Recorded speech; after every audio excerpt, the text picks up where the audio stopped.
Good morning to everybody. So what I'd like to do today is to provide you with an overview in terms of our pathway to net zero 2050. And I think most of you have seen that already, but I'd like to reiterate some of the important points. Talk a little bit about energy density and how we go forward, why it's so important in terms of the aviation industry. But then I'd like to do a little bit of a deeper dive in terms of SAF production. What are the challenges to ramp up and how can we see the solutions to that? Because it's so important to us to have the SAF production ramp up, and we need it quickly as well. I'll also talk about some of the challenges for new energy solutions, including hydrogen. What are the opportunities, but what are the timeframes as well to actually have that sort of solution which is in an operational service environment. So let's go through that. Let's move on to the first slide here. This is the basic strategy. Now, you'll know when you look at outputs from different NGOs, different organizations, even different airlines, they have slightly different variations on this. That's okay. Because at this stage, there's a lot of research, development, thinking about how best to make this work. What's important is that we're all heading in the right direction. This is the strategy you see on the screen here. This is what we use to actually solicit the buy-in across the IATA membership. And I want to talk through this from bottom up. So at the bottom, we have the carbon offsets. And carbon offsets, credible offsets, like Willie described, those where you actually have some clear governance, like through Corsair, are very important to us because carbon offsets are an energy transition tool. You see their application taper off over time, but we do need offsets until we have certain technologies maturing and, more importantly, certain solutions scaling up, like SAF. So fundamentally important. And as we go through that, then we can also see how solutions like carbon capture will mature, and you can see there in the gray. And maybe we can see a greater contribution of that as those technologies develop over time as well. But the majority of the contribution for our net zero strategy is, of course, through the use of SAF. And by 2050, we expect around 65% of the total carbon abatement to be achieved through the use of SAF. So it's really important to us. Then we can see solutions like new energy solutions like hydrogen.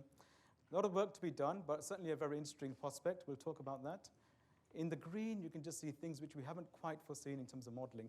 But as Willie described, what is really important, actually, we're not showing it on this chart. What is also really important is that the improvements we can make from ATM are delivered as quick as possible, because they can be done today. Also on the airfield as well, in terms of reducing the taxi time.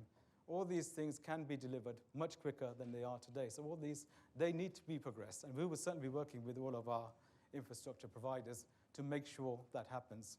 In the same way, we encourage, of course, the OEMs to continue their efforts to increase efficiencies in terms of fuel burn. And important to recognize, and I think you'll notice it here as well, we, in our strategy, do not rely on any demand management. We've already factored in the increase in terms of the industry as it grows as well. It's all part of our strategy.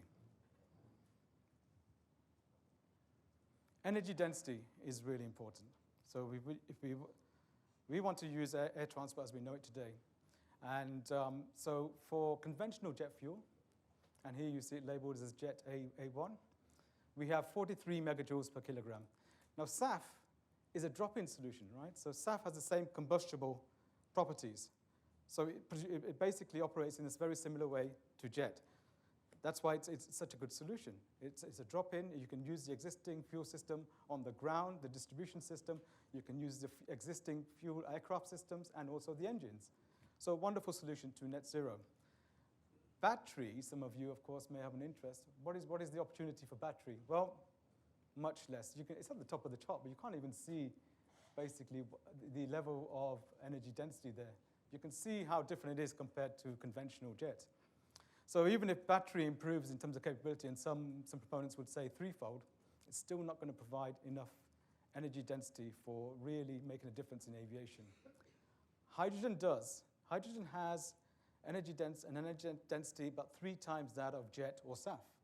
But it does come with significant challenges. I'm going to talk a little bit about that, but just to set the scene for that, with hydrogen, to use it in any scalable form on the aircraft, you need to operate it in liquid form. Liquid form, you have to operate at minus 250 degrees centigrade.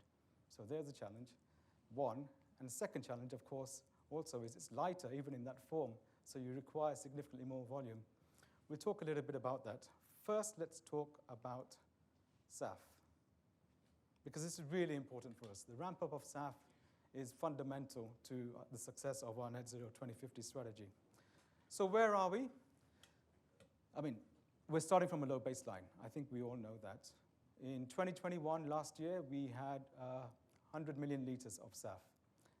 And the good news is for this year, our forecast, we're still not quite complete in the year, for this year, we're looking at around 300 million liters of SAF.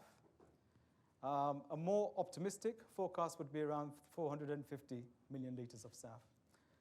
However, when you look at that in terms of total jet fuel uplift, we're still looking at around 0.1% or 0.15%. So this is still a small fraction of the overall jet fuel uplift. So how do we make that progress? How do we make that ramp up in terms of jet fuel, SAF usage, in terms of jet fuel uptake altogether? Well, one of the things to remember is every drop of SAF which was produced in 2021, airlines used. And even though that SAF was available at, I would say, very high prices, the demand from the airlines is clearly there. And we have a multitude of takeoff agreements already from different airlines. So the signal from the airlines is definitely there. What we need is the production to ramp up. And I think Willie mentioned that as well. When we look at SAF, it's important to take a step back and take a look at the total capacity which is coming online for renewable fuels. And so what we've done is we've tracked all the projects which are available from now until 2027 for renewable fuel capacity development. And only those projects where they have potential to develop SAF. And we see over 100 projects covering 30 countries. Good news is there's potentially over 70 suppliers being involved. And what we foresee is that renewable fuel capacity, overall renewable fuel capacity, of which SAF will be a percentage, would head towards over 60 billion liters by 2027. Now, that's good news. That's good news because when we look at that ramp up, what we can see is that if we further project that, by the way, we only look up to 2027 because in terms of those facilities, they come online between 3 to 5 years from announcement. So basically, we'll expect more and more to come. But the important point I want to make here is if we continue that trend in renewable fuel capacity, we can head towards 80 megatons, which is around 100 billion liters. And when we look at refining capacity for renewable fuels, an optimum cut of that for SAF would be 30%. This is just the dynamics of how refining would be done in terms of renewable fuels. So that optimum cut takes us to the 30 billion liters of SAF by 2030. And that, I think some of you remember, was what we targeted as an ambition at the Doha AGM earlier this year as well. So this is the pathway as to how we can see that happen. We can see that the production facilities are coming in. We can see that the availability of SAF should be there. But there are certain things, certain caveats, certain hurdles we need to overcome to actually get there. On paper, it looks good. On this slide, it looks great. But there are things we need to overcome. First of all, we need better distribution in terms of those production facilities across the world. Of course, the majority, you won't be surprised, are based in North America and also in Europe. So we need greater distribution.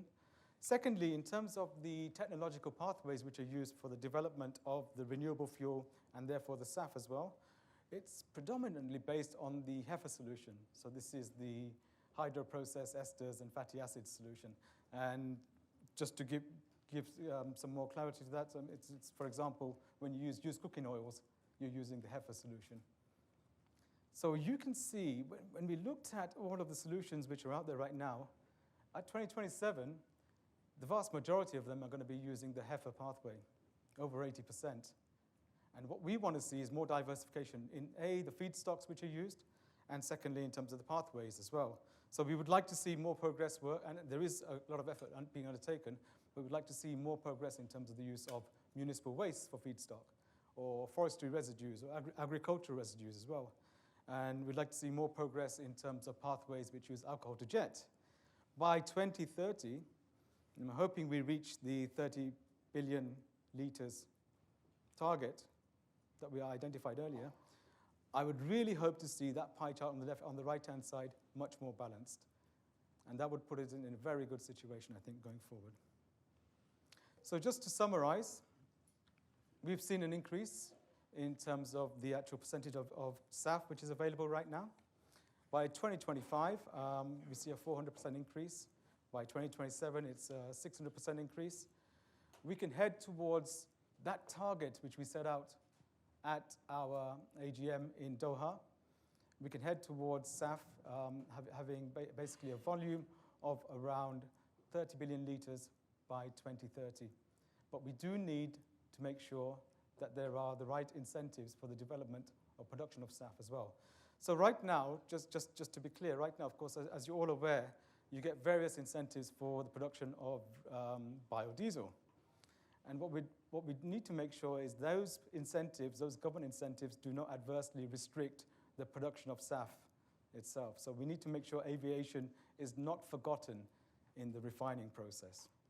That's really important. And I think that's a question, and that's an aspect we need to take to all governments and suppliers as well, to make sure the needs of aviation are there, and that there are balanced incentives as well for the production to make sure there's no perverse development of other fuels and so on. When there's solutions, by the way, other alternative solutions for other modes of transport as well.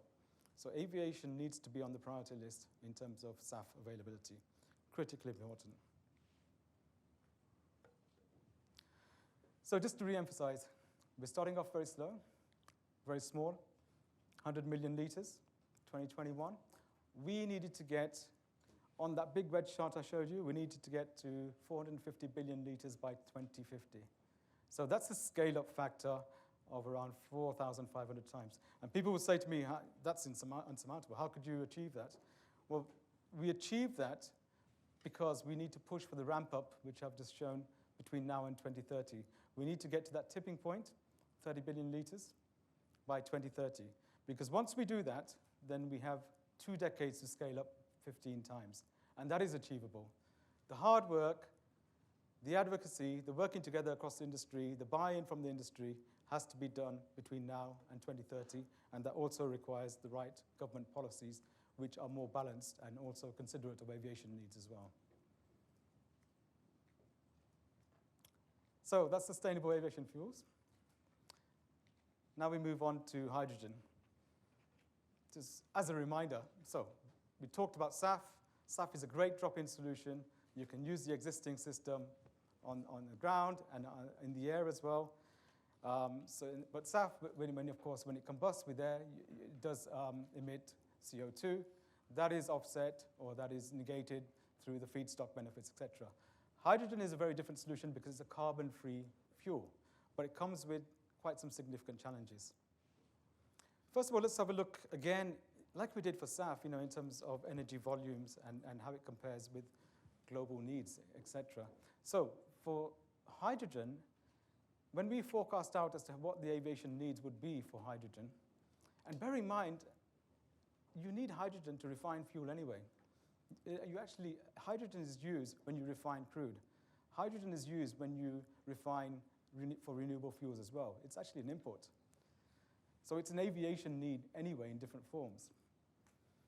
You would need around 100 megatons of hydrogen by 2050. But if you look at the aviation needs for hydrogen just as a fuel source, if you were to have the technologies available and certified to actually fuel the aircraft, then that would just be around 20 megatons itself. And when we look at the Renewable Energy Agency's forecast for the use of hydrogen, and bear in mind, the interesting thing about hydrogen is going to be used not just for aviation, but for a multitude of other sectors as well. And there's a lot of interest about using hydrogen for applications, including heating and various other aspects as well. So you can expect states will look into hydrogen in more detail. They're projecting around 600 million tons of hydrogen by 2050. So if we just look at the energy requirements, if you use hydrogen as a fuel source, it's about 2 to 3% of global potential needs by 2050 itself. However, there's a lot of work to be done. Yes, it is true that hydrogen is considered in some aspects of aviation, for example, in ground service equipment. for buses and so on, but rather like you see for other modes of transport on the ground as well. This is the fuel cell technology. When it comes to aircraft, we will see some demonstrators coming in, maybe small aircraft demonstrators by 2030. And by 2035, we may see some clean sheet aircraft being developed and basically coming into some line of test and trials, etc. So there's a long way to go in the ramp up. But that's when we'd see the scale up and greater use of hydrogen by the aviation industry. And there are two basic methods in which we could use hydrogen as a fuel for the aircraft. One is to use the existing turbofan technology, the existing gas turbine engines. And that can be done. It was demonstrated actually only last week by Rolls-Royce. So you can use that, but don't forget we're using liquid hydrogen. And so it does require significant retrofit on the aircraft in terms of storage and application as well. So it's either a retrofit aircraft with significant retrofit, or it's a new aircraft design itself. That's for single aisle type application. For smaller aircraft, what we could foresee, and this is what would come into service maybe earlier, is liquid hydrogen used in a fuel cell, which then converts to electricity to drive a propeller. Again, small applications. Again, not the biggest contributor when you have those applications to reducing the overall CO2 impact, but it will be part of a solution going forward. So what are the challenges? Well, I talked about them a little bit, so just to re-emphasize, you have to have hydrogen in liquid form. That means at minus 250 degrees centigrade. It would require more volume, actually 4.5 times the volume you'll have in jet, so you need bigger tanks. Likelihood is those tanks will no longer be in the wings because of that capacity requirement. So on the benefit side, you'll have thinner wings, more aerodynamics. The aircraft will be lighter, maybe operational efficiencies, which all sounds good. Complexity in turnaround because of the fuel and the operating requirements for it. So there's pros and cons across this, but all of these things have to be worked out. And they have to be certified and validated and going through the regulatory agencies, etc. So it will take time. There is a lot of work which is being undertaken, and I think all of the OEMs to some extent are involved in this, which is good news. All of the big engine manufacturers are involved in this. Again, good news. But we'll see how progress, and it's something we're going to monitor very carefully in IATA to see how this progresses. We have 15 airlines which have expressed some interest, either through working with the suppliers, with the industry themselves, investing sometimes in the startups, or maybe through some purchase agreements or forward purchase orders. And airports are looking at this, of course, as well in terms of infrastructure developments. So there is a lot of interest out there, but as I say, time will tell, and there is still quite a lot of work to be undertaken to make sure we can get solutions which are fit for purpose for aviation. Cost of hydrogen. As I explained, well, hydrogen is likely to be used by different sectors, different industries, and so on as well. We do expect the cost of hydrogen to drop over time, and maybe drop in line with the cost of fossil fuels as well. There are things which need to be addressed. First of all, to develop the hydrogen, we have to make sure that it is renewable energy, renewable electricity which is used. So that's a challenge in itself, and it would require significant amounts of energy to do that. So we need green energy as an input to make sure we have green hydrogen as an output, fundamentally important. And that will actually depend on different regions. The availability of renewable energy is quite varied across the globe, and we can expect the cost of hydrogen, therefore, to actually vary by up to 2.5 times, across the globe as well. So there's quite some variances to be considered. So a lot of work to be done in maturing the technologies. It will take time for the certification, but we have good processes to do that. We need a scale up of hydrogen development, but using green, renewable energy to develop it. So we need green hydrogen as an output. We need worldwide availability and the cost of production to reduce as well. But we do need government policies to start thinking about how hydrogen could be used for aviation as well, because, as I said, hydrogen will probably be used for a multitude of other aspects, and it's important the use of aviation is considered as well. So to summarize, energy transition, yes, we are making progress. We're starting from early times, but we are definitely making progress.